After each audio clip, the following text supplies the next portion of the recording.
This is the horizontal 4-stroke. The horizontal 4-stroke is probably the most widely used engine out there. You'll find these in ATVs, dirt bikes, scooters, pit bikes, dune buggies, go-karts, and a lot of the offshore street bikes. These range anywhere from 50 to 150 cc's and can be expanded beyond that with the use of a big bore kit. Finding your cc size is usually fairly simple. They generally stamp them into the top of the cylinder, as in this one right here saying 124. This is a 125. Sometimes it'll be on different positions on the cylinder depending on the manufacturer.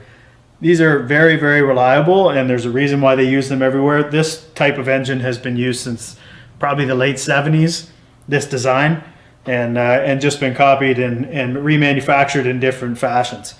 Things you're going to want to note: is it electric start? Does it have a top mount start or a bottom mount start? Does it have a kick start or a combination of both, just like this guy? Carburetor positioning: is it facing forward? Is it facing back? So that you know for your air filter size. Anything else you're going to want to know on this? They're pretty straightforward, pretty common engine. Definite upgrades you're going to want to do to it. If you want to get a bit more pizzazz out of it, you're going to offer yourself a good high quality performance CDI like ours. Starter solenoids, common on most Chinese machines failing. Our high quality unit will definitely get you the reliability you're looking for. Stators, very common for stators. As you can tell with this unit, chain comes off, smashes the case, takes the stator out, and we also have engine cases available. But our high quality direct replacement stators will definitely improve your ride.